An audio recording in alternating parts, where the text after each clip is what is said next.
Hey everyone, this is Michael again, and welcome to our very first episode of the Bell Call podcast with me and Noah here.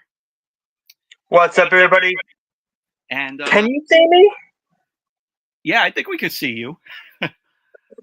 I mean, I'm wearing something that's a little bit invisible as a shirt, and I'm wearing a very invisible hat, so I don't know if you can see me or not.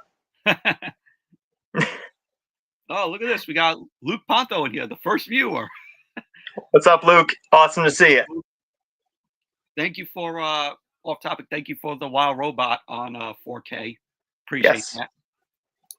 But this is the first episode of the Bell Call podcast. Me and Noah are going to be doing this. I don't know, probably maybe every week or maybe bi-weekly. Who knows? But it depends on our schedules and, if, there's a thing that we could talk about, stuff that's going on in the world of professional wrestling, or, like we give our predictions on upcoming PLEs and, such. But also, if there's not, that much news, maybe we'll do a retro Raw review. And since the Raw Rumble is coming up, we'll do a retro Raw Rumble reviews of certain Raw Rumbles. And Noah suggested to me that if we do the retro Raw Rumbles, the first ever Raw Rumble that we got to cover is the 2008 Raw Rumble. Considering this is John Cena's final that. Yeah. But what is the first topic for this episode of the Bell Call podcast? Well, the first topic that we are going to talk about, I forgot to put up the banner there, but bear with us, people. It's the first episode. This is the show where we break our podcast virginity. So we're still new at this. Yes. And this was Noah's idea for us to do, for me and him to do this podcast, since we are huge fans of professional wrestling. We love it. We have loved it since we were kids, and it's something to turn to, every week. Yep. We are also film and movie buffs, but we enjoy professional wrestling as well. That's right. That's always and in our group, right? Mm-hmm. We're pretty much the only two who love it. So I mean, who better to do a show about it? Exactly. But it's the two things that we love, and it's movies and professional wrestling.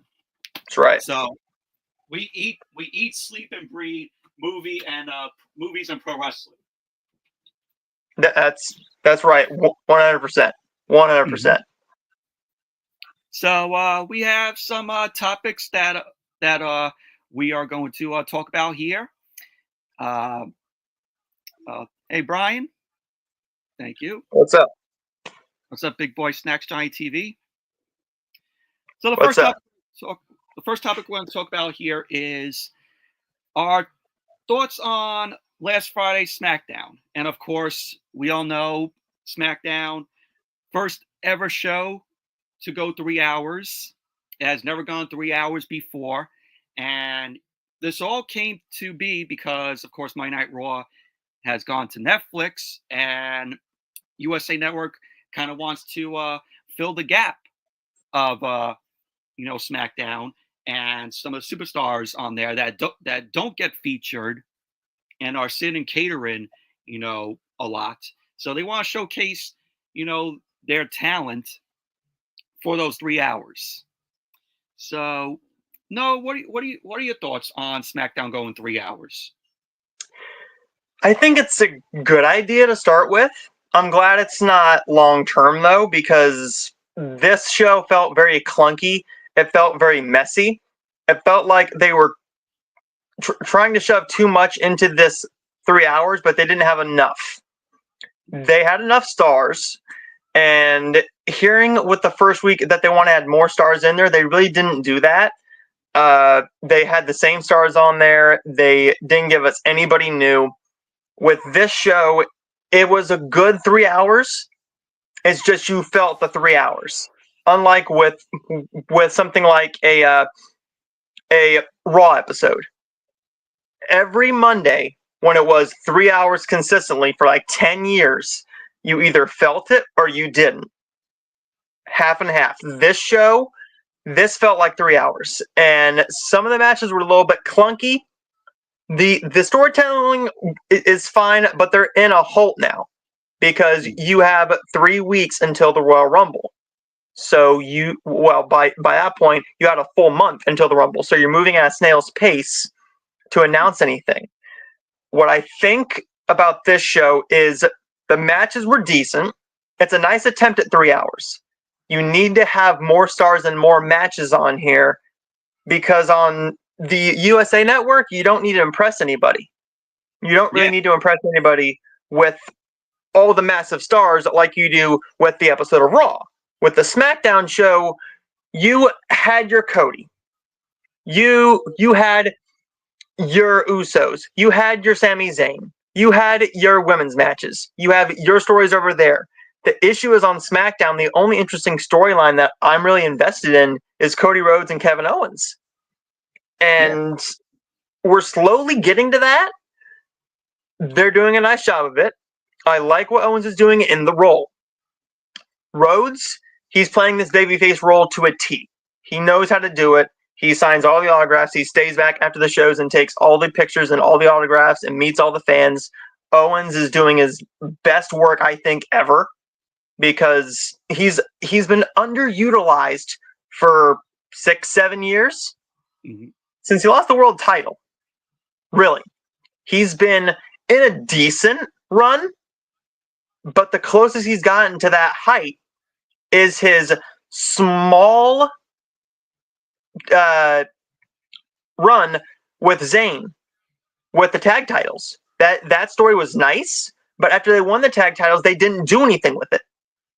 So with Owens finally being in the main event spotlight, being given this space and this awesome story, this is what we need for Kevin Owens. Don't give me the, oh, I'm just happy to be here and I love all the fans. That's not what Kevin Steen was. No. What Kevin Steen was kick your fucking head in and beat your ass no matter what. He didn't care who you were. Owens, he's in a different company now. Owens and Rhodes is the best thing on SmackDown. Aside from the Bloodline. Yes, which thankfully I think we're done with that. I think we're done with that now. But we'll get into that in the Raw talk. With SmackDown, the first 3 hours, it was very odd as well because on Fox, here on the East Coast, we have news at 10 o'clock. When it was on Fox, it was on from 8 until 9:57 every Friday. 9:57, 9:58, it was off because then they had to get to the news. Yeah, and because it ended early, they have to get in the little advertisements there for the news. Yep. And with this, I mean, being on the USA Network is nice. If you need to extend it, you can.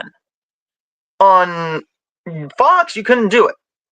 3 hours, though, I'm glad it's only until June. Because from what I heard, it's only going to be till June. Ryan mentioned this. He said SmackDown is only 3 hours until June per Triple H. Good. Fantastic idea. I think that this is a nice start. I think what they're trying to do is gain more of a following because now on the USA Network, you only have SmackDown. With NXT on the CW now, here in the States anyways, it's there. Every place else, it's on Netflix. But what did you think about this episode of SmackDown, Michael?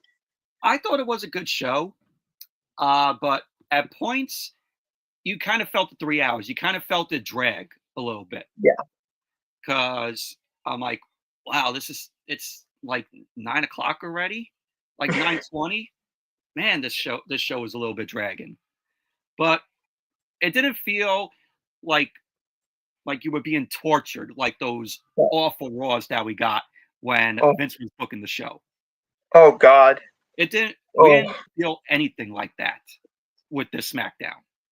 Now that we have Triple H in creative and calling all the shots on what creative wants to put on the show, it feels a whole lot better, and it's never boring.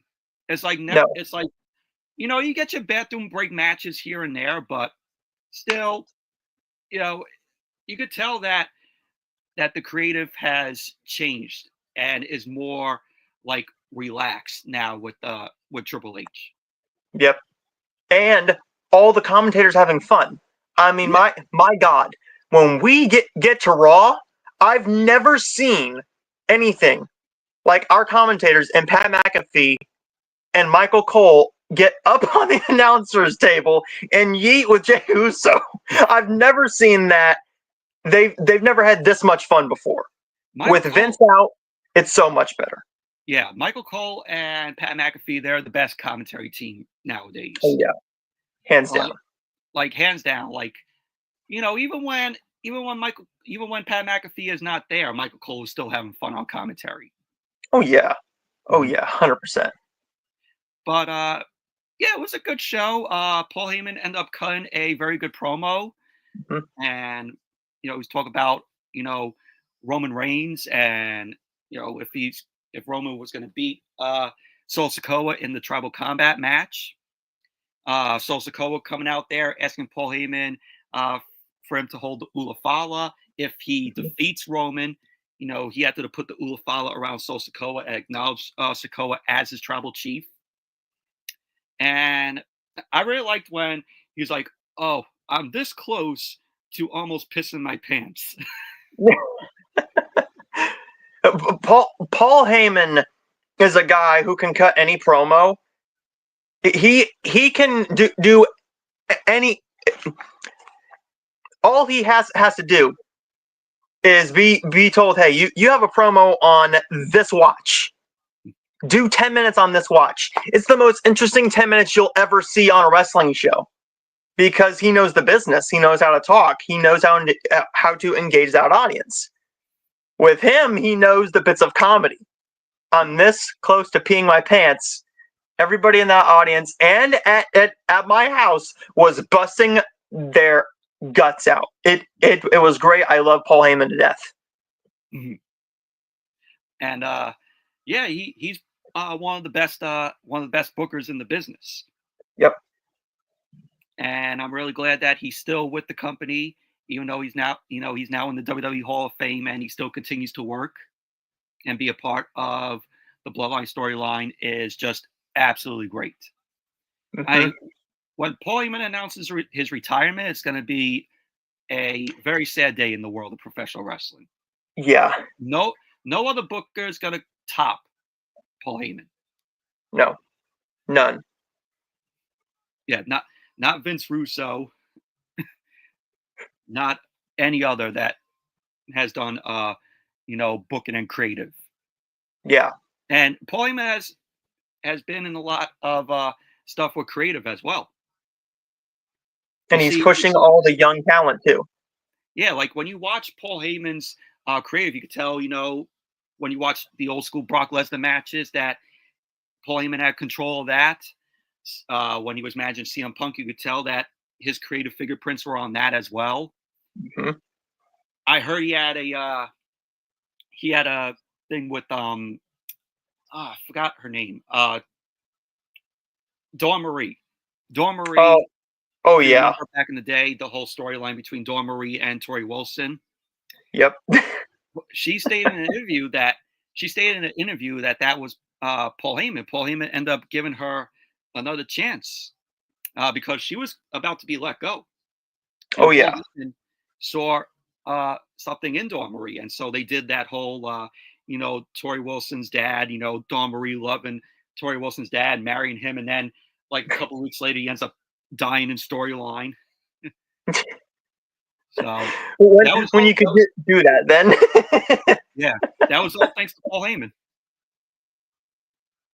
So, gotta have good respect for Paul Heyman. Oh yeah, 100%. One of the best in the business, and when he finally decides to just call it a day, man, The world of pro wrestling is going to just lose a master. Mm-hmm.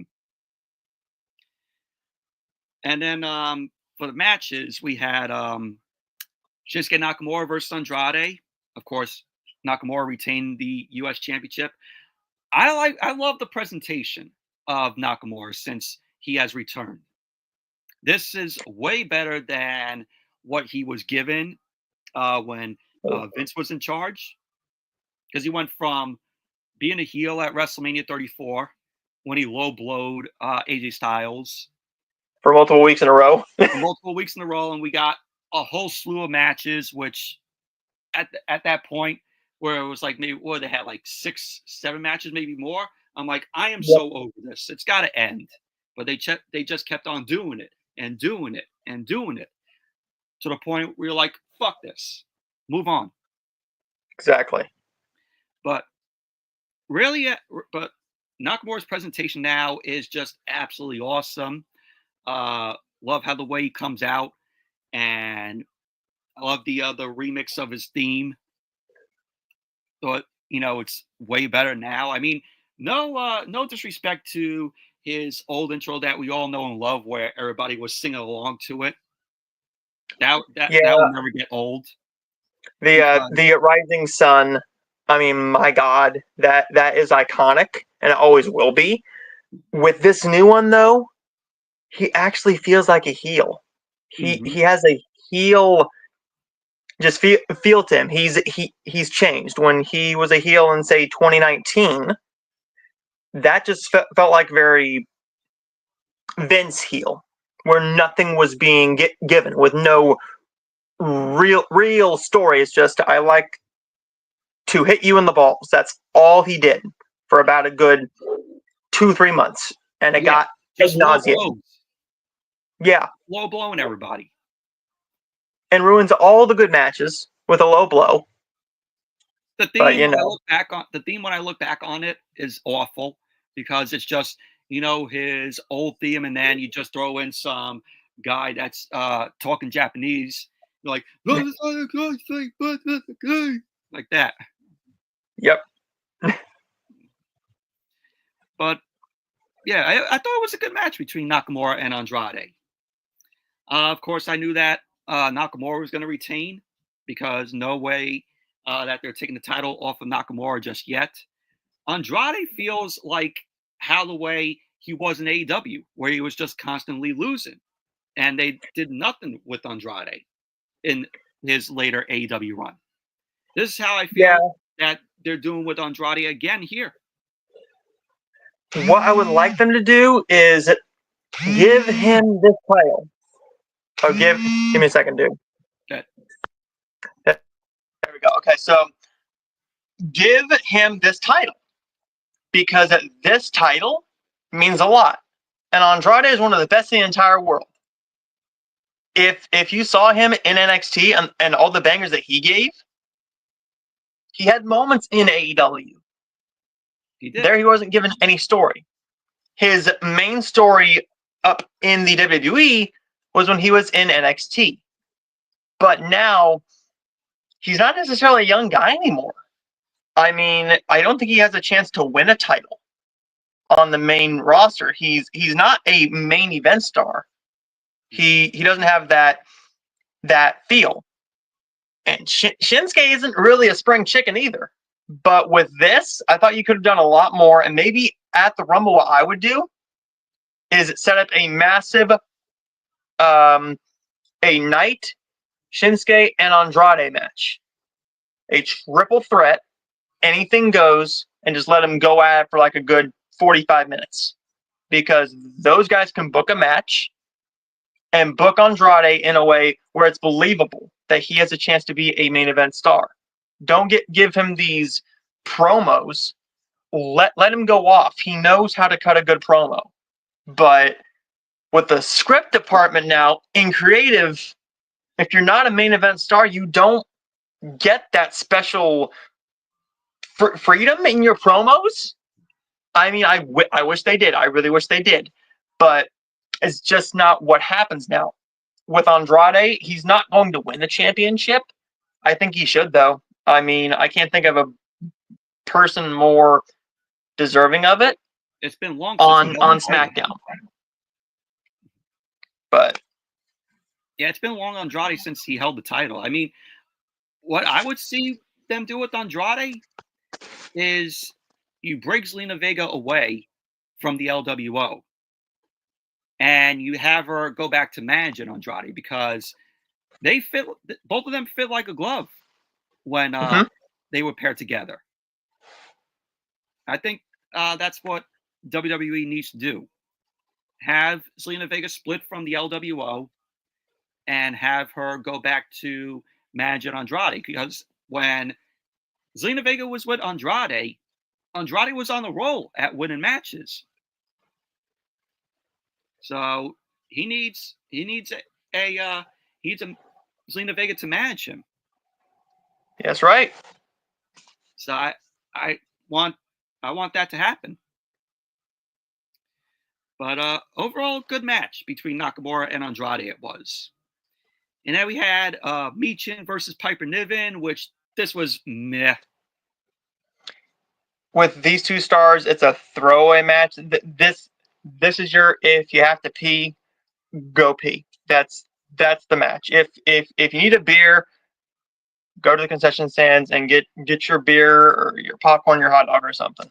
But yeah, fine for what it is. But these girls are not going to achieve much. Unfortunately, I shouldn't say they won't, but just unfortunately, the booking is just not going to make them the big stars. Yeah, and Michin, she is very talented, but she's just a jobber now. They're booking her to be a jobber. I remember when she was very good when she was known as Mia Yim down in NXT. Oh, yeah. And she was booked very well down there. Of course, because she had her husband, Keith Lee, there. Yep. Where's Keith Lee? We'll get into that in just a little bit. Yeah. Then we had the Motor City Machine Guns versus DIY. This was for the Tag Team Championships, which ended in disqualification because Pretty Deadly and Legado del Fantasma, they were brawling at ringside, and they decided to come into the ring and break up the match there with Motor City Machine Guns and DIY. So DIY ended up winning the match, retaining the titles. So yeah, actually it did. It wasn't a disqualification. It went to a no contest. Yeah. I think you have them go to the Rumble and actually put on a show, because the Guns haven't really got their shining star yet. I mean, sure, they won the titles, but we haven't seen the Motor City Machine Guns that we've known and loved for 20 years. Mm-hmm. Give them that shining moment, and you might have a top tier team in the tag teams division. Yeah, I'm not too familiar with the Motor City Machine Guns. I know that they were in TNA, but our buddy Datilla will explain that when she comes on, if she's a future guest on our show. So she'll explain all that. But I like the Motor City Machine Guns. I like Alex Shelley and Chris Sabin. I think they're very talented. They have a badass intro. And just when they won the tag team titles, I was like, okay, they're pushing Motor City Machine Guns really good. And then, they give it to DIY basically because Tommaso Ciampa wanted, the tag team titles back for him and Johnny Gargano. And they finally did it. They pulled the trigger on it. Tommaso Ciampa was going heel. And then Johnny Gargano ended up turning heel. I think it was on Alex Shelley. Yeah, Alex Shelley low blowing him, and that was how they won the tag team titles. But I'm really liking what they're doing with DIY here. I like that they gave them a new theme. It's better. It's way better than the "We Are." Oh yeah. Way better. With a new song, it works. With this story that they told in the match where they won them, that was great, because I seriously thought that they might break up, but then It's all good character work. It's all good booking. Mm-hmm. But I'm glad that we have more matches with these guys because they're all going to be phenomenal. Yeah. And next we got Nia Jax versus Naomi. This was for the Women's Championship. And Naomi ended up bringing Nia Jax to a good match here. I think Nia Jax and Naomi, when they're in the ring, they have chemistry together. And, you know, there were points in the match where it was like a little sloppy. But Nia Jax ended up coming out with the victory of it because Tiffany Stratton got involved. She ended up hitting her briefcase to Naomi. And Nia Jax ended up doing I think she did the Annihilator. Yeah. On her. Yeah.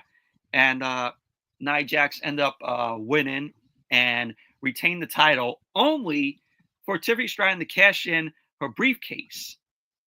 So Stratton ended up cashing in her briefcase. She went up to the top, delivered the prettiest moonsault ever onto Nia Jax, went for the cover, and Tiffany Stratton is your new women's champion, which the crowd ended up erupting when Stratton ended up winning that. And just by that girl, I mean, yeah. And just by that ovation from the crowd, I think maybe they're going to turn maybe Tiffany Stratton a baby face as it progresses. This is what you should do, because I mean, we've loved her for years. She's so young. She's so young. She has a good 10, 12 years in this business. I mean, she's great in the ring. She's still learning every single week. She's still learning, but her character work is phenomenal. Her mic skills are on point. And I called it when she came up to the main roster. I called it and said this girl is going to be a star on the main roster. And as soon as she had that match with Becky Lynch, that was the moment where I'm like, okay, Sean sees something in her, and so does Hunter. If Sean and Hunter see something in you enough to call you up to the main roster with the women's title and have you face Becky Lynch, the top woman in the company, and you put on a banger match with her, you're a massive star. I think that she's probably one of your many stars, but we got a lot more coming up from NXT very, very soon that are going to rejuvenate the whole women's division, which it needs. But you get not without the veterans. You get a Roxanne Perez, you get a Cora Jade, you get many others there. I will not say Wendy Chu because I'm not a fan of Wendy Chu. I would probably say oh shoot. I lost her name. Yes. Yep. Her. Mm-hmm. You see Fallon Henley come up there. Yeah. So what was that? Sol Ruka. Oh yeah. She's gonna be a massive star. Mm-hmm. And I could sense that they're gonna do a whole slew of call-ups. Oh yeah. Right as we get to right after the Royal Rumble and maybe after WrestleMania season. Well, after WrestleMania, maybe the Monday Night Raw after WrestleMania. Yeah. And then of course we had, let's see here. Of course, we had the main event: Sol Sikoa, Tama Tonga, Jacob Fatu versus Jey Uso, Jim Uso, and Sami Zayn. Same old, nothing new here. We've seen this how many times? Approximately 12,572. Yeah. Now, of course, the Bloodline went over. Yep. But this was a good show. I mean, it was a good SmackDown, a little bit too long, a little too clunky at some points, but I enjoyed it. We'll see how Friday is. If the 3 hours starts to become a problem, they might pull the 3 hours a bit earlier. I mean, if the 3 hours for Raw and SmackDown become an issue, and it's going to affect your whole entire show. But I thought it was a good show, but yeah. Yeah. Also, Drew McIntyre made his return, and of course he interrupted Cody Rhodes, and Cody Rhodes was attacked from behind by Kevin Owens. They end up brawling. So like you said, I'm really liking where this feud is going between Cody and Kevin Owens. And I think it's going to end at the Rumble. Yeah. It is going to have to. Mm-hmm. But SmackDown, good show, but like we said, you felt the 3 hours and it kind of dragged a little bit. So it wasn't, bad inducing, no, like hard inducing 3 hours. But it was a good show. And now we get to our thoughts on Monday Night Raw's debut on Netflix, which was at the Introdome in LA. And Dattila, Rangers of Wrestling, was at that show, which she had cool seats. Oh, yeah. And, she sat in, like in the, the risers. Still you could see everything. And I was like, when she sent me the photo, I'm like, why do they have a curtain, covering the ring? And as we know, Triple H was in the ring, ushering in the Netflix era of Monday Night Raw. And you had the ring canvas with, the advertisements, of Netflix and Hulk Hogan's beer, which we will get into that. That Hulk Hogan thing. But it also had, Snickers being advertised on the ring canvas. And the Monster Energy, the Fortnite, the Prime, all that other shit. Yeah. Mm-hmm. And also, this is a show that many people are divided on. Some people liked it. Some people said it was a disappointment. Some people said, oh, this Monday Night Raw was just an infomercial for it being on Netflix, and the real debut is next week. I thought this was a very good show. I thought this was a very good show for Monday Night Raw on its first ever time on Netflix. I really liked the presentation of it. You could tell that there was change in this show, from the look of it, and like I said, the presentation. You had the drone flying around the arena, which clearly you saw on TV. It had like a little small drone. You had a nice shot of the arena from outside because they used the Goodyear blimp. I thought that was cool, which they never did that. No, my favorite part of the new era is the fight graphics. Oh my God. They are moving. They are there. And it's like they're actually in person instead of in just a little bit of a poster. Because for many, many years, it was just, they move a little bit and then they just stop there. Mm-hmm. With this, they're moving. They look at each other. And I'm sure that if they want to, they could talk. I liked that. It gives it more of like a UFC vibe. It gives it a real feel to it. Because WWE is now under TKO, and TKO is also owns UFC as well. Mm-hmm. So I like that it kind of had a UFC kind of vibe to it.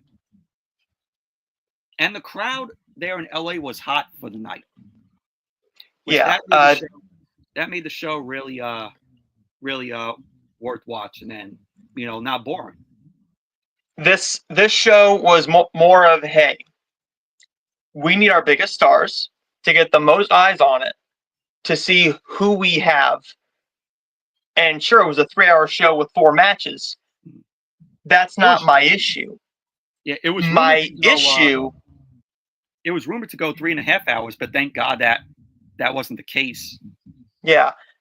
With 4 matches in 3 hours, that's fine. Because for this first episode, you needed a John Cena. You needed a Rock. You needed I'm not going to say Hogan because you don't need Hogan. But he was just you needed a biker Taker. You needed all your big names there, and you got them. Next week is the real test. But this was a good first episode, and this was to impress the owners of the Netflix brand. This wasn't for us. It was for the general audience who doesn't even know what the Raw is, because with the Netflix, it's going to go up. All the viewerships are going to go up. And it's now the more views on Peacock. Yeah. But this show, we had a great intro, and then we had, of course, Hunter in the ring, but we all knew what was going to come next. The lights go out, The Rock comes out, he cuts a promo, he kind of does the whole thing of, I'm not going to be at WrestleMania 41, because he cuts the whole thing off with Cody Rhodes, and he's basically a babyface Rock. And with the babyface Rock, you get all the comedy moments, you get all the funny moments, you get all the moments where he's The Rock. We liked heel Rock. The issue is heel Rock can only go so far. With this Rock, you can do whatever you want, and the fans are going to enjoy it. As soon as I saw his daughters were there, I'm like, oh yeah, he's not going to be heel Rock. Yeah, he's not. We get to the Solo and Roman match. Here's what I thought was going to happen. Going back to Smackdown, right? Mm-hmm. With Smackdown, few people did see this. When Paul Heyman was doing his promo before anybody came out, he did the Rock thing of 1, 2, 3. A theory was, and I thought that this could be a theory, if The Rock was going to be there. If The Rock was going to have a match at Mania, which he's not now. I thought that Solo was going to pick up this win with the help of The Rock and set up a Rock and Roman to maybe be the High Chief. I thought that's what you could do. Be a High Chief in the WWE. Not a real chief, because I mean we found out The Rock is that. Mm-hmm. What they did instead is we had a phenomenal match in a tribal combat match, which is always a fun match. It's not going to be as fun as the Cody and Roman match, but you know, there's not much story there. With this match, we had Roman pick up the win, and The Rock came out, and he put the Ulufala on top, on his neck. I liked that. That was more of like, hey, I'm passing the torch over to you now. When in actuality, I think we still have the possibility of a Rock and Roman match, maybe next year. Because he whispered something. I thought we might get it at WrestleMania this year. He can't, because he's doing the Moana reshoots. Mm-hmm. But this match was good. The tribal. It went on a little long though. And I think it went on a little bit long. And I was shocked that it was the first match, because Holloway, I saw this match could have been the first match to open or the main event. Yep. Because of course you have Roman Reigns. You want to have Roman Reigns open the show, or you want to have a main event. So I'm glad that this opened the show, and I thought it was a very good match. Very good match, yeah. And also Roman Reigns, you know, I like that The Rock ended up putting the Ulufala around Roman. I thought that was a nice touch. But I have a sense that, you know, we're going to, like you said, we're going to get that Roman Rock match. Probably going to start building it maybe like around like after SummerSlam. We're going to get like a whole build going into 2026. And then we're going to get that into WrestleMania. The Rock's not going to appear all the time. He's just going to show up randomly.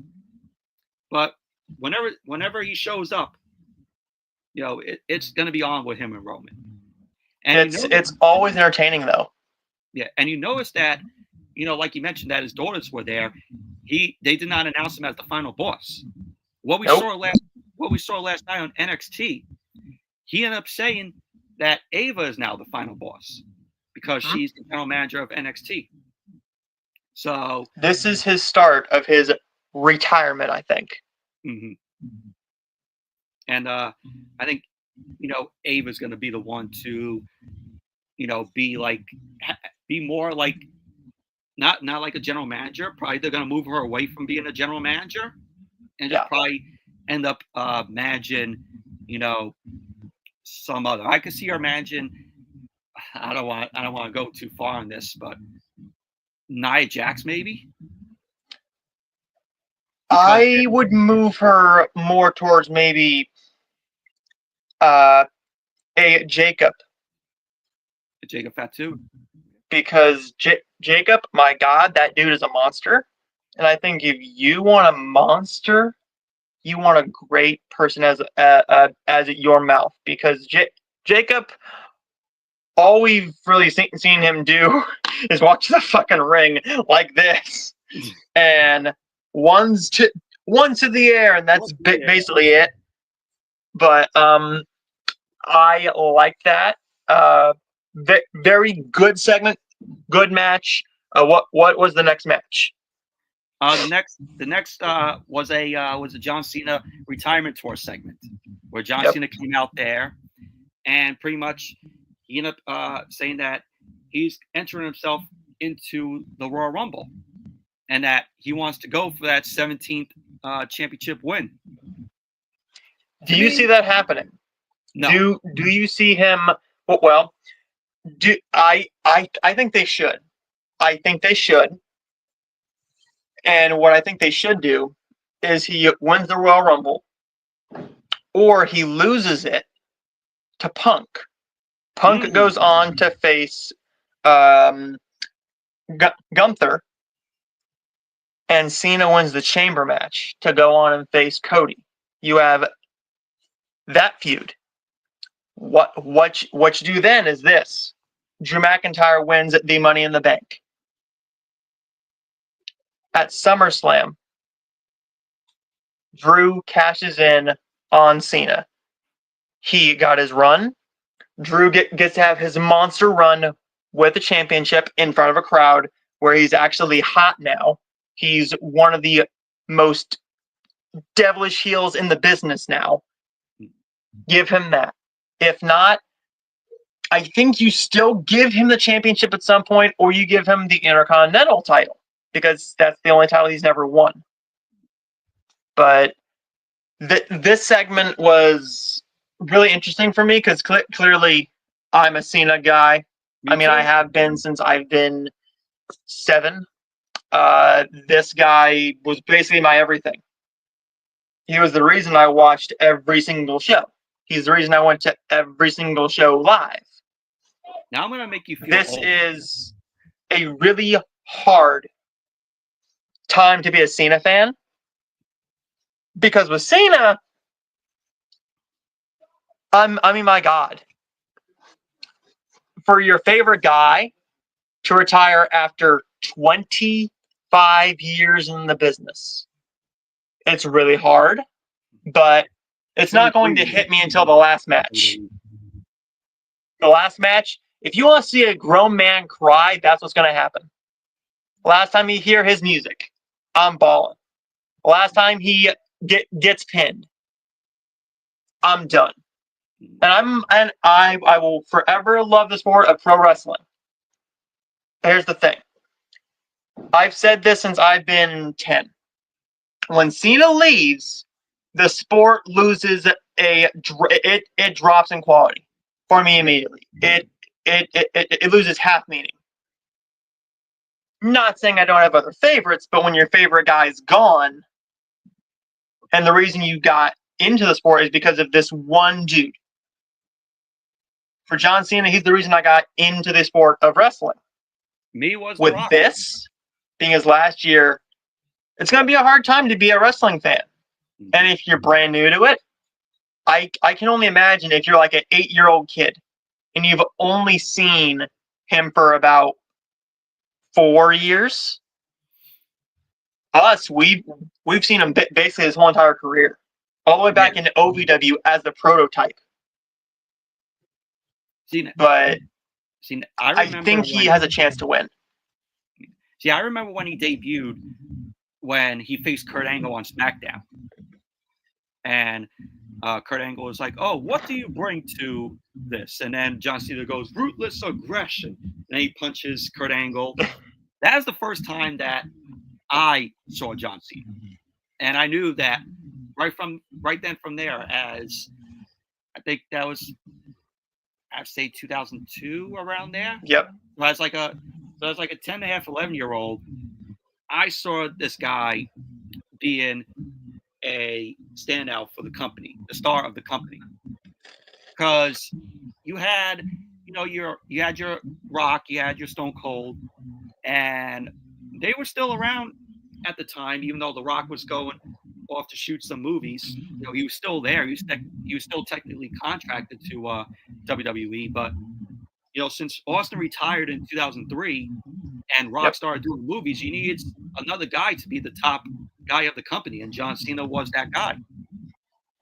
And it wasn't until about 2005 where he actually went, "Hey, I'm your guy," and they went, "Oh, the kids love him. We can make a shit ton of money off of this one guy in figures, merchandise, all the VHS tapes, his CD." Yeah, but this segment was hard for my family because this was the realization, oh, he's actually done. This is he's actually done. He's going full Hollywood. Yeah, and if I'm being completely honest with you, I don't give a shit what he's in. I see it. I mean, I don't care if it's something like the awful film Playing with Fire, because it's awful. I watch it. I buy it.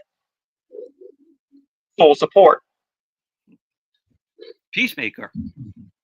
Yep. I just got that because I refused to pay $45 fucking for a Blu-ray when I just got it for $11.99. And I don't have Max anymore, so probably might pick it up. Even the Penguin I'll pick up as well. Oh yeah. But now with John Cena retiring, your new guy's going to be Roman Reigns. Roman Reigns is going to be the top guy. Yep. Which technically he is the top guy as you would think of it. Yep, he is one of the greatest of all time with a 1,200-day run. Mm-hmm. But with Cena gone, this was the reason I watched this show. After that, I didn't care what else happened. Then I remembered, oh wait, there's more matches. Yeah. Then I got really excited. What happened after the John Cena segment? We had the Women's World Championship match. Rhea Ripley versus Liv Morgan. Liv Morgan defended the title. And honestly, the match itself, I thought it was decent. It wasn't great or perfect by any means, though. I mean, obviously, we knew that Rhea Ripley was going to win it because we were so over this, the Rhea Ripley and Liv Morgan feud. It was time for Rhea Ripley to get back the title because her win in the back the title is good because she never lost the title. She had to relinquish the title because she got injured, and there was no other woman in the women's division to, take over for that. So they had to rely on Liv Morgan. Now we can all say that Liv Morgan is a transitional champion because that was what happened when she won the SmackDown title. Yep. The SmackDown Women's Championship. But she just held that title until, she just held the Women's World Championship until Rhea Ripley was, better, eased up on her injury. And they kind of, had a little like, oh, we're not really going to give Rhea Ripley the title just like that, as she comes back. But they played into this, and this was at the point where, like, all right, can we just see Rhea Ripley win back the title? Because what more could they do with this feud? And obviously now this is going to lead to the the breakup of the Judgment Day. Yep. Which, I mean, this is not the way I wanted to do it. One, I have a small issue. Okay. Last week, or two weeks ago, they announced it was going to be the last one standing, and they completely threw that away. And the match started. I went, why is he counting pinfalls? But they threw that away. They kind of just threw that under the rug and said, nobody's going to even know. Nobody's going to remember it. It's fine. We all knew about it. And then all of a sudden, I look at my mom and I'm like, Ma, why are they counting pinfalls? It makes no sense. And then all of a sudden, it just clicks. Oh, they just completely threw it away. The match was very good. The story they told was good. Where I think is going to be really interesting now is because Rhea isn't going to take Dom back. Which Dom is going to have Liv for a week or two. I think Dom should become a major heel, a bigger heel. Stay with the Rhea storyline. Keep on screwing her over until ultimately Rhea is a babyface for now, but she's a natural born heel. Eventually, she's going to turn back into a heel. Is Dom going to be there for her still? Who knows? Who knows? After the match, I don't know why you brought out The Undertaker. That kind of made no sense to me. Unless you're doing she's a goth character, he was a goth character. It's sort of like a passing of the torch, like he did with Bray Wyatt. The original plan was for Becky Lynch to come back, but Lynch was all over the marketing for SmackDown. Oh my God, for Raw. For all the Raw talk, right? Every commercial, she was in the ring. She was not on this show. They're probably saving her for the Royal Rumble or something. But at that point, don't put her there. Well, a report came out before the show saying that she resigned. Yep. Now what they do with Becky Lynch, I see Becky return at the Royal Rumble. I think she's going to be a surprise entry in the Women's Royal Rumble. I think she should be number 30, I'd say. Yeah.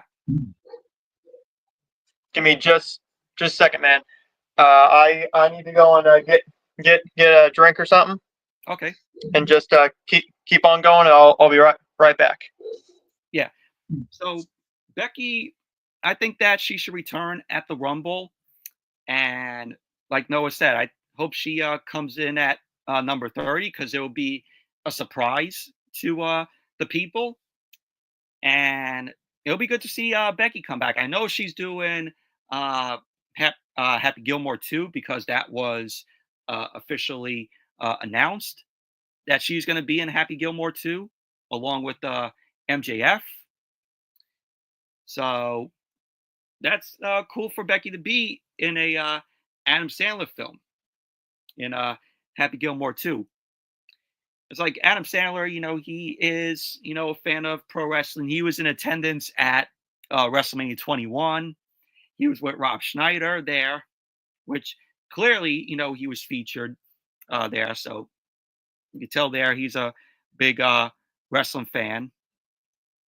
And Rhea Ripley, what Noah said about The Undertaker being there, with him being goth, her being goth. I thought that was pretty cool of Undertaker coming out there with his American Badass gimmick, which a lot of people did not appreciate that gimmick back in the day, but I really enjoyed it. That was the first gimmick of Undertaker that I saw before he went back to his Dead Man gimmick. And I thought it was so cool of him coming out there every single week with the motorcycle, driving around the ring, and just parking his motorcycle at ringside there. I thought that was cool. And it was just, a fresh feel for Taker's character. So I really liked that whole ending there of the match. And I thought that Rhea Ripley was going to hop on to Undertaker's bike and ride off because there was an extra seat on Undertaker's bike. And I thought she was going to go on it. I thought she was going to go on it, and they would just ride out of the arena together. But of course, Cool was there, his wife. Well, I mean, if we had our pick between Rhea and come on, I mean, who would we pick, Rhea or McCool? Rhea. I mean, yeah. Buddy Matthews is a local guy. Yeah, but this was a good match, good segment. I can't wait to see where we go next. Rhea finally got her end on Dominic by low blowing him. Yep. So, but next we move on to Kathy Kelly asking Adam Pearce what can we expect with Raw on Netflix, and then he got interrupted by Chad Gable and American Made, which I could definitely see them moving over to SmackDown. American Made has done everything on Raw. There's like no competition for them left. So have them move on to SmackDown in that transfer window. Yeah. But, and what Chad said is, I want the best luchador you have, the best luchador in the world. Now you know who's it going to be? It's going to be Cero Miedo. Exactly. It's going to be Penta. Which a lot of people, and I was slightly disappointed because I thought that Penta was going to debut on the show, but we never got him. We only just saw the graphic of him. And now when Pierce ended up saying to Gable, "Oh, I have the perfect luchador," we're going to see Penta next week. Yep, it's going to be next week. I thought for sure that it was going to be a Ray and Penta match versus the New Day because that's what they advertised. That's what they teased, and we didn't get that, unfortunately. But maybe this is the way for them to go say, "Hey, transfer me over," and maybe the Guns go over to Raw, or maybe send them to a NXT. That's what I would do. But yeah, I would definitely like to see that. I mean, Penta in his debut against Chad Gable, that should be a good match there. Give him a good 30 minutes, I'd say.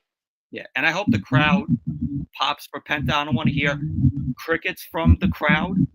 Yeah, and be like, "Oh, who is this guy?" We all know him. I mean, my God. That's my main worry. If the crowd is going to react to Penta. Yeah. Now, when his brother comes, I think they'll get more of a pop, but we'll see. Yeah, Ray Phoenix will be stuck in AEW for a year. Yeah. Yep. Next, we had Travis Scott appearing in the crowd. He was smoking weed. Yeah, you did see that. So we're in a new era. Because if this was Vince McMahon still in charge, you would never see this on the show. So he ended up coming out there. Jey Uso came out. And of course, everybody was doing the Jey Uso. And you have Michael Cole and Pat McAfee on the table doing a yeet. Don't yeet on me. I don't want to see Michael Cole do another yeet. That is like ugh. That I mean, it's not really yeet. It's more like he's trying to do like jumping jacks a little bit, really more than anything else instead of a yeet. And I'm like, what the fuck is this? Wait, yeah, like, yeet. Like, what is this? I saw Michael Cole do that. I'm like, what is that? He's old man. I mean, hell. And yeah, we had Jey Uso, and he had taken on Drew McIntyre, which I thought it was a decent match. Yeah, it was fine. It was fine for what it was. It wasn't great or perfect by any means, though. But still, Jay got in some offense on McIntyre. McIntyre is doing the best in his run here. Yep. And he's supposedly getting a big push this year, which I am happy for. I'm happy that he's going to be getting a big push, and hopefully he becomes a champion this year. Maybe he might possibly be the one to maybe dethrone Gunther. So that's my prediction, and maybe that'll happen at WrestleMania. There's all this talk about Gunther probably facing Goldberg, which Goldberg wants a retirement match. I don't think you do that Mania though. Yeah, or they could do, or if they don't go with Gunther versus Goldberg, they might possibly go the route of Braun Breaker versus Goldberg to get in their gimmick match, year versus year. Yep. So I probably see that happen, maybe.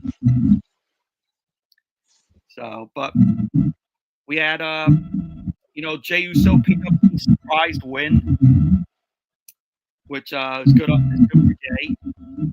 And Jay is the most popular one now out of him and Jimmy.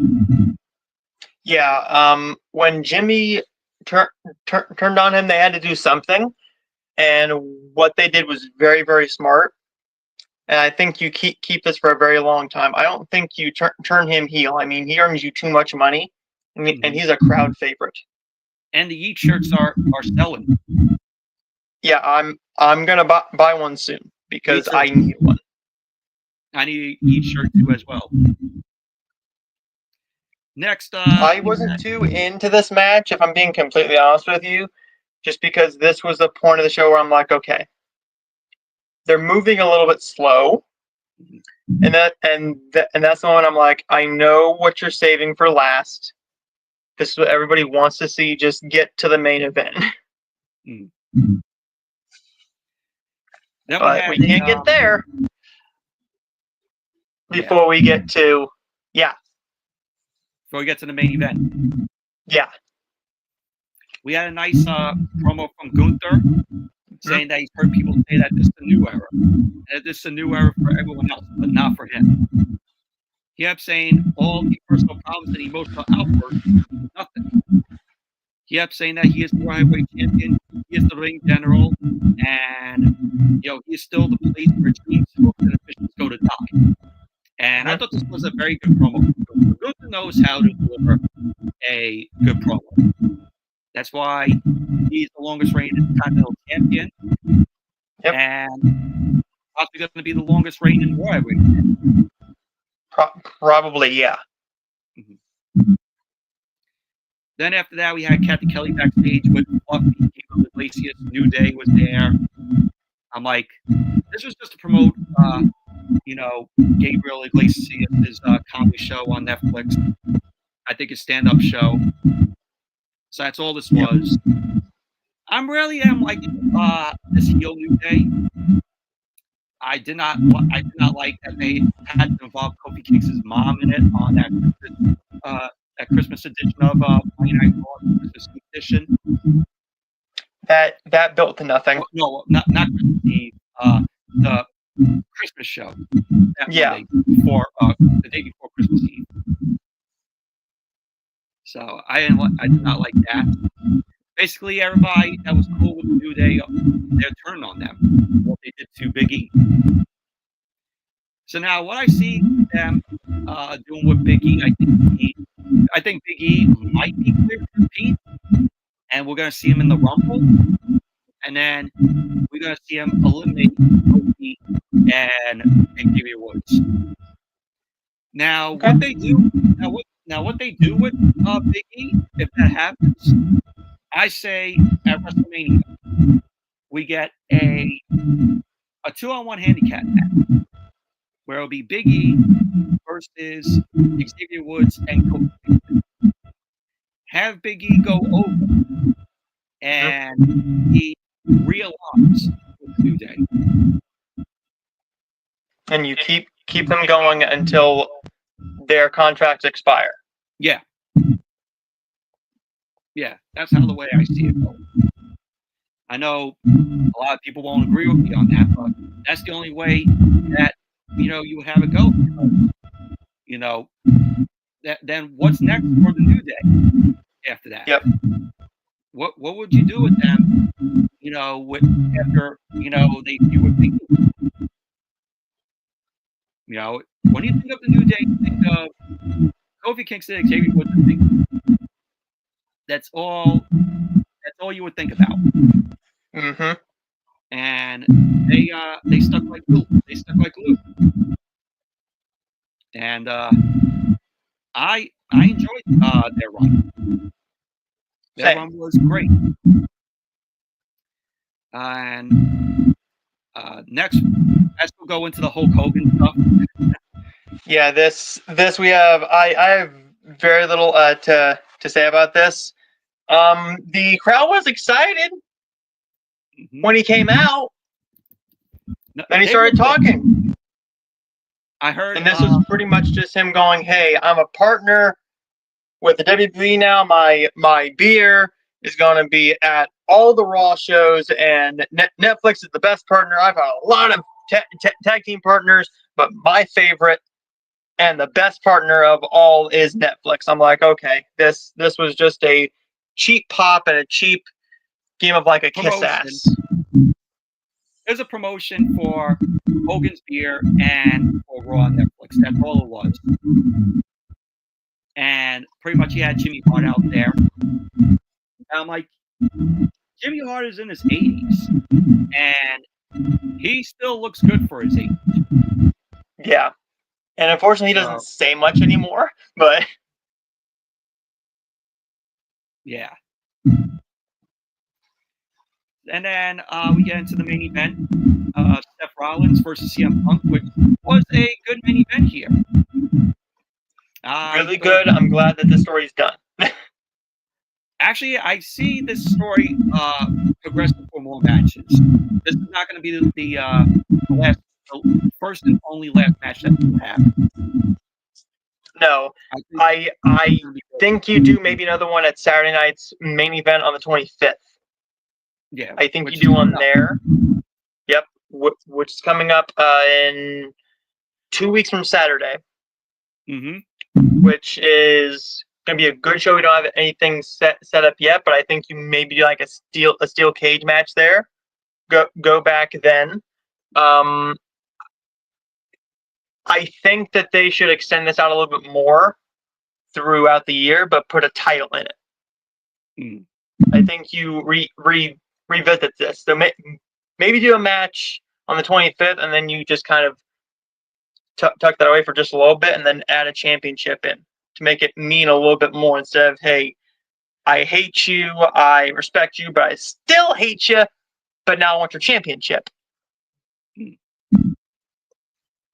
But and I liked how the way they did each other's moves, like Rollins did the GTS to Punk, and Punk end up doing stomp at a point. And I'm like, man, if one of these guys gets pinned by their own move, it's going to be embarrassing for them. Yep, 100%. But Punk ends up hitting 2 GTSs onto Rollins in the for the cover. Punk won the match. Rollins was shown bleeding from under his eye. So that was pretty much how Monday Night Raw ended. After that, a lot of celebrities were here for Raw. You had Vanessa Hudgens. You had Danielle Fisher from Boy Meets World with Will Friedle there, which they totally ignored Will Friedle. Which I don't really like. I mean, I'm a Will Friedle guy. I mean, Eric Matthews, Raw Unstoppable, My Day with the President's Daughter. Come on. But yeah, I really liked this show. I'm hoping that the next episode is just as good. We will see though.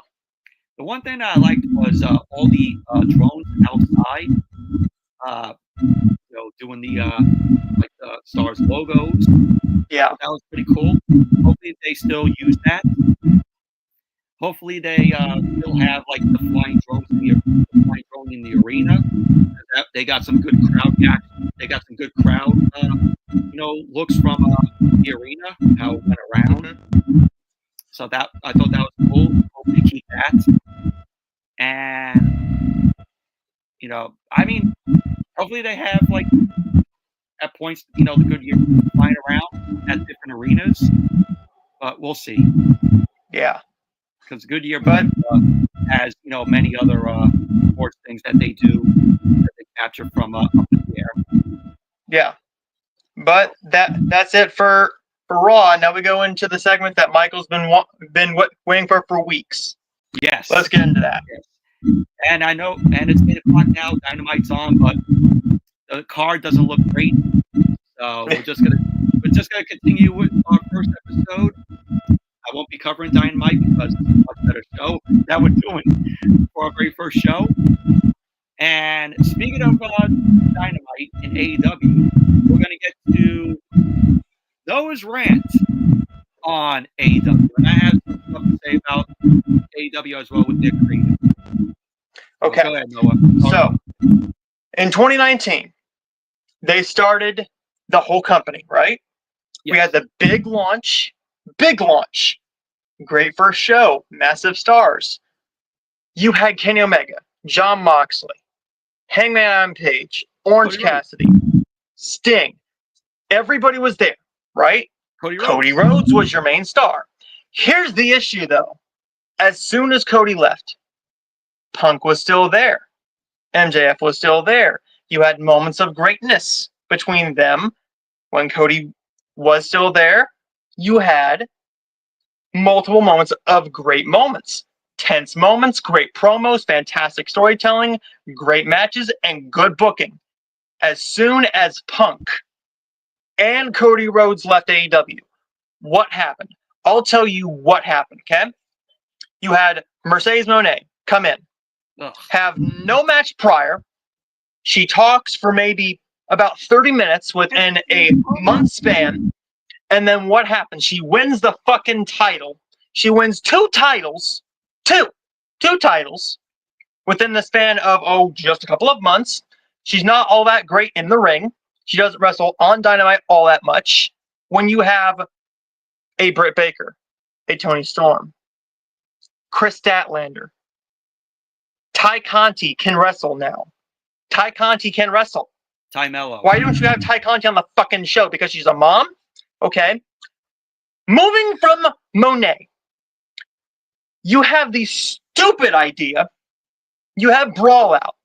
Okay? Brawl Out happened. Punk let that go. Punk let that go. Tony Khan and the Young Bucks could not let that go. They decided to be petty and show that footage backstage where you can't see his face. You don't see Punk's face. Why did they show it? Because they thought it would help them gain viewers. Instead, it made them look embarrassed. Taz looked embarrassed. Tony Schiavone, he saw shades of WCW. He saw the downfall of what WCW did with all these questionable decisions.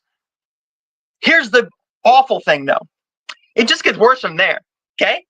It just gets worse. Where's Britt Baker at? Where was Britt at for all that time? They did not announce that she was injured. She had to announce that she was injured. You had Adam Cole on the show, further injuring himself because you wanted that story to keep going. He can't do any rehab. He can't work out. He can't do anything in ring. He can't get any rehab because you're having him on the road to further a feud where he's sitting in a fucking chair. In a chair with MJF. Another thing. The Young Bucks are the best tag team in AEW. One of the best tag teams on the face of the planet. The characters you have them with now as the evil EVPs is laughable. It's no wonder that the Elite completely stopped. The Elite is gone. It's gone. It's never coming back. Kenny Omega got sick of it. He left. He's injured. He came back just recently, right? Mm-hmm. Who are your main stars in AEW from the very beginning? Your massive, massive stars. Omega. Chris Jericho. Mm-hmm. Jon Moxley. Hangman. Those remain 4. Those were the guys we knew. You bring in other guys from the indie scene, like a Jungle Boy, a MJF. MJF got massive heat early on. What do you do with MJF? You put him in a great heel run with some of the best promos of his entire life with CM Punk. Good job. You give him the title. Good job. You have him do a great series of months with Chris Jericho. Great job. And then you butcher it. You have him be happy-go-lucky, nice MJF, nice, happy for the fans, when he's never done that in his fucking career. He's never done that. Stupid match decisions. Like Orange Cassidy, or as my grandma can't remember his last name, so she calls him fucking Orange Juice. So Orange Juice and Chris Jericho, not only in a casket type of a match, if you the way you lose, I don't know if you remember this, you fall into a fucking barrel of orange juice. Yes. Embarrassing. Yeah. Instead of tax now? There was that one time where Orange Cassidy poured all orange juice on Jericho and it was the Inner Circle. Yep. Mm-hmm. And I move on to Chris Jericho. The Inner Circle. That went nowhere. The learning tree. Yeah. Everything he's done is going nowhere. The most magic I've seen in Chris Jericho was this past Saturday on Collision, which I'm sorry. If it takes Edge and Chris Jericho on screen to make me interested in your show. His name is Cope, which is a stupid name. I refuse to call him Cope. I will cut my dick off first before I call him Cope. He is Adam Copeland. Edge, I will not call him Cope. Cope is something you do in life. That is not a name. All the name changes are fucking stupid. It sounded like on commentary they were calling him Cope. Yeah. With Jericho, all his segments go nowhere. All his matches go nowhere. Because you just know he has multiple other characters that he can do. He can be the Lionheart. He can be the Wizard. He can be the Learning Tree. He can be Inner Circle. He can be a fucking cowboy. He can be a Broadway star. He's Chris Jericho. He can do anything. Dude, you're in your 50s. Stop it. Edge and Christian went on for what? 6 to 9 months? Continuously with almost no real heat between them besides a fuck you. Maybe a low blow. Maybe a slap in the face. Talking about their families. Sure. You don't continue a feud on for 6 to 7 months. Continuously. That got old really, really quickly. What really hurt AEW? What really hurt them? Cody left. That was your first downfall. The creator of the company. Sure. Tony Khan owns the company. Well, actually, he doesn't own the company. His fucking daddy owns the company. His daddy is paying for this company. So Tony doesn't own shit. Tony is just the president of it. His daddy's paying for all this shit. Oh, of course. So he owns the Jaguars as well. Yep. So he has 2 failing things. Yay! Awful team, good quarterback. Good wrestlers, awful product. Samoa Joe. Where's Samoa Joe at? Exactly. He's all where? He's all shooting Twisted Metal. Yeah. Metal. Oh, and where? Where is our AEW Originals at? Where's our AEW Originals? We don't know. All in catering. Oh, I'll tell you where they are. Who was Ethan Page with on NXT last night? I did not watch it. The Rock. He was with The Rock. He had a segment with The Rock. Hey, he won a championship. Holy! Oh, he's been giving promo time. He's actually giving written promos. Most of those guys on the AEW roster cannot cut a good promo to save their life if they have to go off cuff. You have to have a scripted promo. You have to know how to cut a promo in front of a live crowd. Here's the biggest thing. Wrestling doesn't come to my area very often. I'm about 80 miles east of Columbus, Ohio. So it takes me an hour to get there. Stop going to fucking Chicago. Stop going to Jacksonville. Stop going to Vegas. Every 2 or 3 months, I swear to you, they're back in Jacksonville or they're back in Chicago. Chicago doesn't give a shit about you anymore. They don't care. Your biggest draws were Punk and Cody. When you book a show in Columbus, Ohio, guess what happened? They booked Nationwide Arena. It holds 18,000 people. Do you know how many tickets they sold within 2 to 3 weeks? How many? 1,100. Embarrassed. 1,100. So guess what? They move it to a fucking convention center where you have to pay to get into the convention. And then that's part of your, that's a part of your ticket now. Is you get to see that wrestling show if you want to, or you pay a little bit of a ticket fee. They move it to a convention center. GalaxyCon, where no AEW guy or girl was supposed to be there. So you move it into a convention center where there's a convention already there, a smaller arena. What does AEW need to do to save itself? Okay, here's what you do. You get a better women's division in there. Back in the day, they had their version of NXT with AEW Dark. Ugh, I hate They had that. But here's the thing.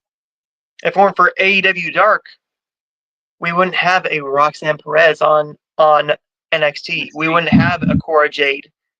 We had Elena Black on AEW against Red Velvet, against an Awesome Kong, against a Brandy Rhodes. Here's what you do. Stop giving the WWE guys all the money and all the TV time and all the decent storylines, because I'm going to tell you there's not one good storyline in AEW right now. There is no story. And that's the issue. What is wrestling? It's all about story. It's about story. So sure. It's about long-term booking. And they don't know what long-term booking is. Their version of long-term booking is having Christian and Edge beat the shit out of each other and just talk smack to each other continuously for months on end. That's their version of it. The best thing that AEW ever did was start the company. They had good booking for a solid 2 to 3 years. Cody, Punk left. Your ratings are down. They bolstered. And I laughed at this. They bolstered, we get 1 million viewers during the 8 o'clock hour. You know what gets 1 million? Here's why. Guess what's on before AEW every week? Big Bang Theory. It runs over by 30 seconds. That's how they count it. They have 1 million viewers, and then they drop half, like that. They drop half. All those are Big Bang Theory viewers. Which, I'm sorry, Big Bang Theory is one of the most overrated sitcoms of all time. This show sucks. It's unfunny. But it gets consistent viewers. So, for them to say, hey, we get over 1 million views at the beginning of the show, yes, you do. But you know what also gets a lot of views? Chicago Fire, Chicago Med, Chicago PD, and Law & Order SVU before SmackDown. When Raw was on USA. But guess what? They held those viewers. They gained viewers after those shows. Sure, it's not that big of a deal to have maybe a 50,000 viewer drop or something. When it's the football season, sure, the ratings are going to go down. For AEW, you don't have anything. When you're scared to go up against a WWE pay-per-view, and your Collision show does less than 325,000 viewers on a weekly basis, even with somebody like Edge and Chris Jericho on it, you can, I can tell. No one gives a shit about your product. And when your tickets are so fucking cheap that I make more within a couple hours, an hour and a half at my job, can pay for a seat at an AEW show in a nosebleed. One seat in a nosebleed is $15.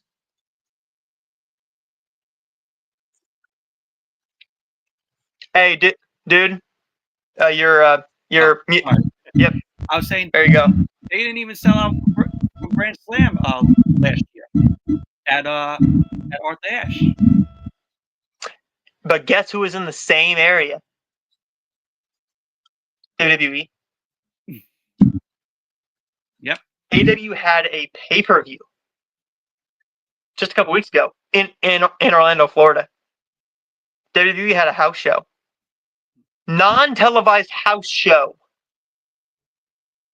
They sold more tickets to a non-televised house show than AEW did to a sold out, not even sold out, 6,000 seat arena for a pay-per-view where you bring Adam Copeland back. Cool. You got Kenny Omega. What do you do to save AEW? Better women's booking. Get rid of Tony Khan because he can't keep his mouth shut. 3, stop giving the WWE guys so much of the shining moment and give somebody like a Orange Cassidy a shot at the world title. Give him that title. Give it to Hangman Adam Page. Give it to Powerhouse somebody. Give it to Will Hobbs. Anybody else. But the guys you do build, you do nothing with. Look what they did with Wardlow. You had a massive baby face after he turned. God, Warlow. Yeah, he turned on MJF. Became a big baby face. You had this monster who can be the face of the company. You decided to do nothing with it. Nothing. There's what you do. You stop giving the women's division no love, no treatment. Give better time for the women. Give them more match time. Don't do 15 matches on your fucking card because I'm sorry, I don't want to see 15 matches on my card unless it's a WrestleMania or a SummerSlam. There's no need for it because half of those, 80% of those have no story connected to them at all. And if I see Jon Moxley bleed one more time, I'm going to shit myself. Because every single time he is on screen, the man fucking bleeds. Yeah, I'm like, yeah. When Jon Moxley's in the match, I'm like, oh, how many seconds until Moxley bleeds? It's becoming a joke. It's the whole damn company's a joke. If you run smaller arenas, become more profitable, run like 2,000-3,000 people seat arenas. Do what Impact's doing. Well, I've enjoyed more of Impact than AEW, which is saying something because AEW has the bigger stars, the more recognizable names. You run smaller arenas, better booking. Build your own guys up to be something instead of, oh, let's just throw Orange Cassidy into a meaningless feud with a Chris Jericho or an MJF because they're just going to get slaughtered and completely forgotten about. You had the chance to make one of your originals in Jungle Boy. You could have had Jack Perry be a massive massive babyface. Instead, him and Luchasaurus were a nothing tag team. You didn't book them well. They were over because of a stupid song. Because of Tarzan Boy. Yeah. That's it. That's it. But I could keep going, man. I could keep going. There's so much more to go into. Keep it going. Keep it going. We like. Here's the thing, right? How many years did we sit through bad WWE? Since maybe 2015, 2016. Yep. I'm gonna say about August 2015 to about 2018 was bad WWE area. And then you gotta count 2019 also. Yeah. Oh, that's on another side, dude. That's a different side of it there. Up until SummerSlam that year. Yeah, but I enjoyed WWE more than I did anything in AEW over the past couple of years. Since Punk left, I guarantee you I haven't enjoyed more than 5 hours of AEW content. More than 5 hours. Because their booking decisions are awful. They don't respect the wrestling legends at all. They don't. They don't respect the legends. And can I ask something? Why is Jeff Jarrett getting a push in 2025? And he wants to because he probably owns stock in the company. I mean, what year is this? He wants one more run. Is he going to get a championship run? No. If they do, then I'm sorry, I am calling it quits on AEW. If they give him a world title run, that's my breaking point completely. I'm already done with them. I'm already done. I am gone. When they came to my area, I got so excited that wrestling was coming to my area until I saw them. I saw how sad the seats were. $10, $15 tickets. That couldn't even entice me to go to see a live wrestling show. And it was a collision. You know who they didn't have on there? Anybody of note. Who? Nobody. Wow. They didn't have Christian. They didn't have Orange Cassidy. They didn't have Hangman. They didn't have Britt. They didn't have Mercedes Moné. It was a completely throwaway nothing show with their bottom of the barrel tier because they were at a fucking convention center where the show was free with entry. You got a 2-hour Rampage show. Yeah. Yeah. Thank God. That's basically it. Thank God. It's over now. It was good in the beginning, but that's my rant. But what are your quick thoughts, and then we'll wrap up the show. All right, we got one more topic to get to. Yep. AEW nowadays, their creative sucks. They need story. It's like we say our problem with creative and with how the way matches are, there's no story, and it's like we state these problems and they don't give a shit. They don't want to listen to the fans.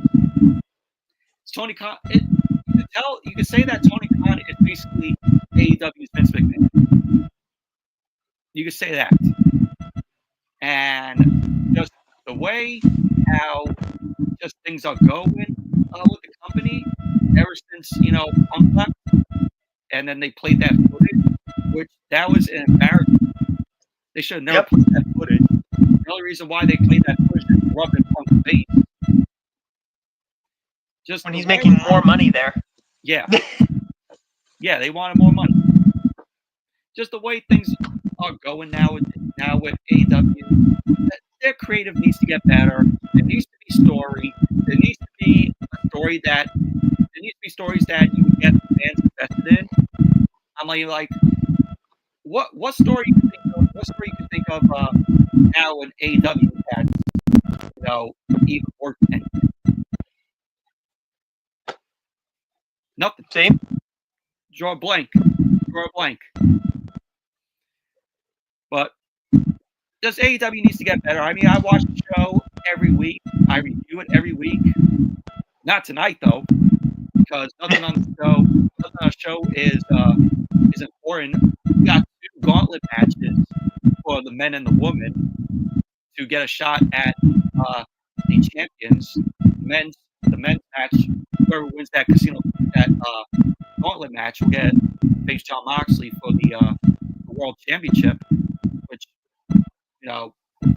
that's going to be on that, because here are the competitors: Jay White, Powerhouse Will Hobbs, Jeff Jarrett, and a mystery guy. We don't know who the mystery guy is. So tell me, does that seem interesting?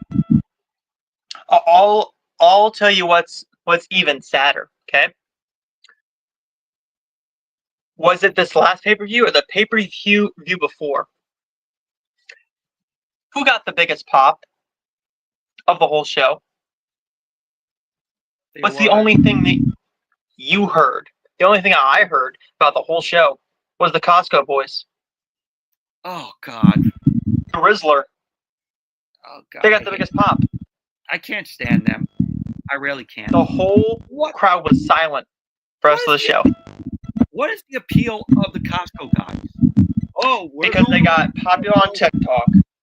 Yeah, we're on TikTok. We love to go to Costco, but we like to eat the big chocolate chip cookies.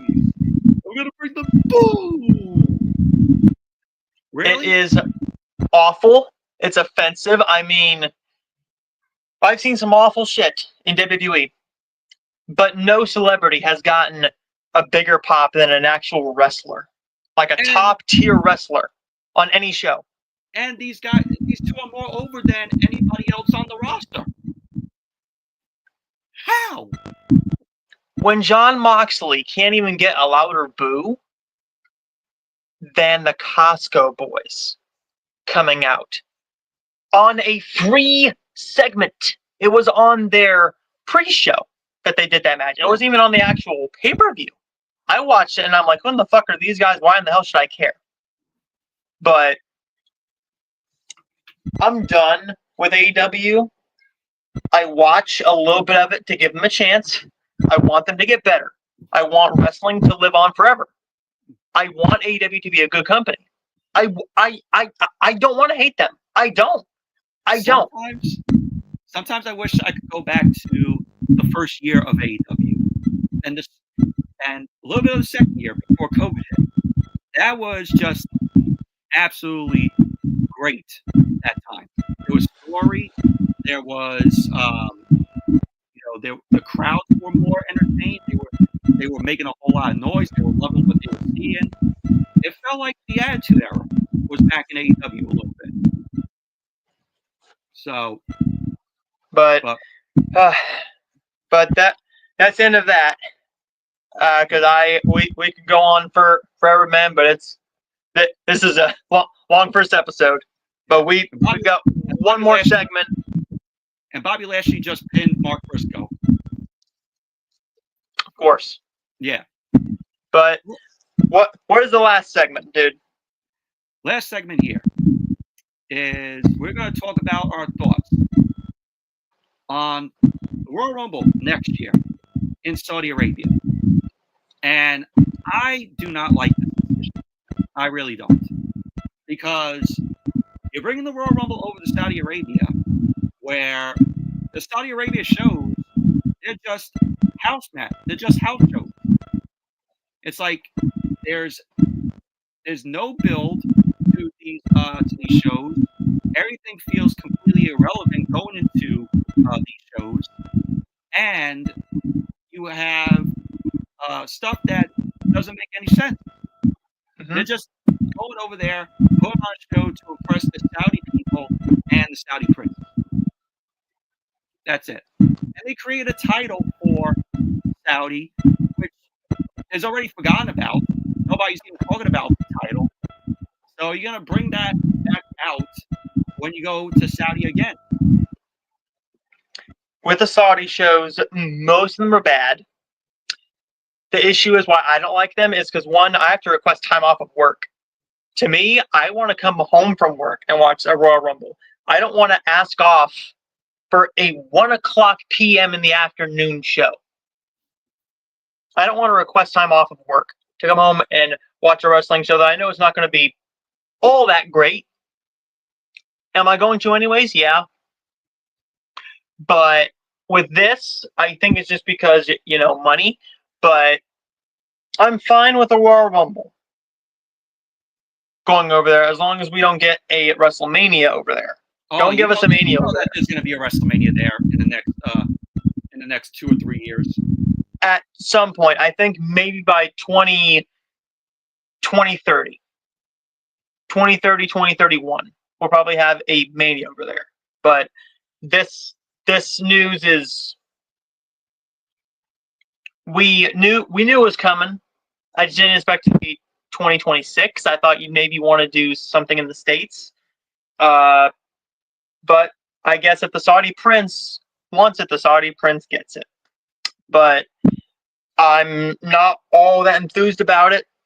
But there's nothing we can really do about it. I mean, we will see where the stars are at, who's the main stars, who's on the main roster anyways, because we're going to get some call-ups soon, so we will see who the massive stars are by then, but I'm not overly excited for it, but I can be with good booking, and the Saudi shows with Hunter have been a lot better than the ones with Vince, which I can say that at least the ones with Hunter are watchable. It's just I hate they're not great. Yeah. None of them have been great. They've just been there. Yeah, they're mainly house shows. Yeah. But the only reason why I think this is an awful idea is because they're gonna make the Rumble feel like a house show. And remember, it's gonna be a sort of like a remembrance of the greatest Royal Rumble. Remember the greatest Royal Rumble that happened there? That was the first Saudi Arabia. Fucking 50-man. Yeah, the biggest Rumble in WWE history, a 50-man Royal Rumble. Are they going to redo that in Saudi Arabia? Wouldn't surprise me. But I'm like, I don't like it because of that, and because it's going to lead to WWE possibly bringing other shows to Saudi Arabia. They're going to bring They might bring WrestleMania. They might bring SummerSlam. They might bring Survivor Series. Money in the Bank. It's just not going to feel. It's just not going to feel right. Like when I see that, I'm just going to feel like it's going to be a typical PLE, but a house show, because we're so used to these Saudi shows feeling like house shows. Like I said, stuff that is not important, stuff that they're just doing to please the people there and the Saudi prince. So it's gonna mean nothing. But there you are, guys. There's the first episode of the Bell Call. My buddy said AEW is WCW 2000. Yeah. WWE loves that Saudi money. Yes, they do. Oh God, they do. Oh, they love it. Royal Rumble should be in Canada. Yeah. Yeah. And Titus Fallen was the highlight of that show at the Greatest Royal Rumble. It was the highlight of it's in every comedy botch package now. Yeah. And also that show was full of botches either way.